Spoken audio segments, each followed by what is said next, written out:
কুসুমের অপরাধীদের উপর থেকে এবার গুণে গুণে প্রতিশোধ তুলে নিল ঈশান। হ্যাঁ বন্ধুরা, ভিডিওটা লাইক দিয়ে দেখতে থাকুন। যে মুহূর্তে কিনা ইন্দ্রাণী গাঙ্গুলি সেই সাজা শুনিয়ে সেখান থেকে চলে যায়, ঠিক সেই মুহূর্তে দীপালিকে ইন্দ্রাণী গাঙ্গুলি বলতে থাকে যে দীপালি, ওদের দায়িত্বটা ওদেরকে তুমি ঠিকভাবে বুঝিয়ে দিবে এবং এর মধ্যে কোনো রকম কোনো যদি গাফিলতি হয় তাহলে কিন্তু আমার থেকে খারাপ কেউ হবে না, এই কথাটা মাথায় রাখবে দীপালি। ওদের উপরে দয়া করে কোনো রকম কোনো কাজ যদি তুমি বা কুসুম ওদেরকে করে দেওয়ার চেষ্টা করো তাহলে কিন্তু বুঝতেই পারছো যে তোমাদেরকে সঙ্গে সঙ্গে আমি চাকরি থেকে বার করে দেবো।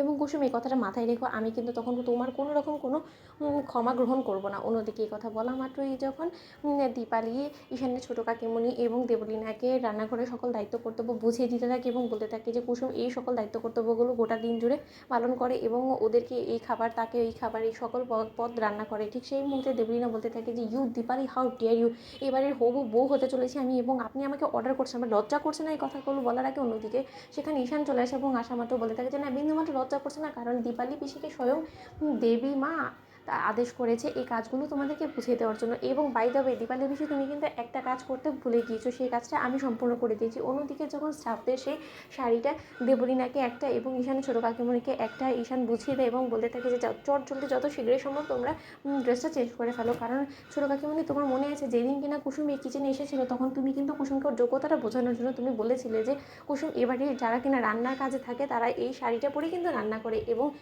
সেই শাড়িটা কিন্তু পরা থেকে বিরত রেখেছে কুসুমকে স্বয়ং দেবীমা। কিন্তু যেহেতু মা তোমাদেরকে আদেশ করেই ফেলেছে যে কুসুমের সকল কাজকর্ম তোমাদেরকে করতে হবে, এবং তুমিও যেহেতু প্রথমে বলেছিলে যে না এই বাড়ির স্টাফরা যারা রান্না করে তারা এই শাড়ি পরি করে, তাহলে অবভিয়াসলি এই শাড়িগুলো তখন তোমাকে এবং দেবলীনাকেই পরতে হবে।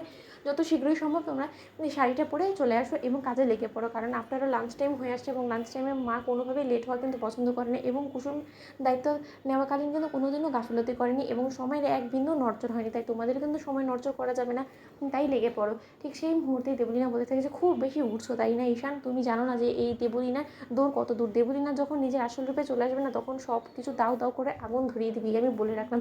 তুমি এখনো পর্যন্ত দেবলীনাকে চিনে উঠতে পারিনি, আর তো মাত্র কয়েকটা দিন, একবার শুধু বউ হয়ে বাড়িতে আসতে দাও, তারপরে দেখো তোমাকে কী পরিমাণে আমি নাকে দড়ি দিয়ে ঘোরে। অন্যদিকে যখন ঈশানের ছোটো কাকিমণি বলতে থাকে যে হ্যাঁ রে ঈশান, তোর কি বিন্দুমাত্র তোর ছোটো কাকিমণির উপরে মায়া দেওয়া হচ্ছে না? তুই এই বয়সে তোর ছোটো কাকিমণিকে দিয়ে এত গাদার খাটুনি খাটাবি, তোর একবার বিবেকে বাচ্চা না? অন্যদিকে ঈশান বলতে থাকে যে বিন্দুমাত্র আমার বিবেকে বাচ্চা নেই, কারণ কালকে তোমরা যা কিছু করেছো এই ছোট্ট মেয়েটাকে হেনস্থা করার জন্য, তার জন্য তো তোমাদেরকে মাঝে শাস্তিটা শুনেছিলে সেটা অনেক গুণই কম, আমি হলো তো এর থেকে আরও বেশি দিতাম।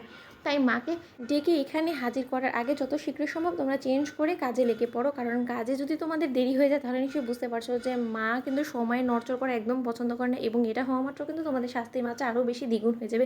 সে নিশ্চয়ই চাও না যে 7 দিনের শাস্তি তোমাদের 14 দিনে পরিণত হয়ে যাক। তো বন্ধুরা লাইক এবং শেয়ার করে সাবস্ক্রাইব করতে ভুলো না।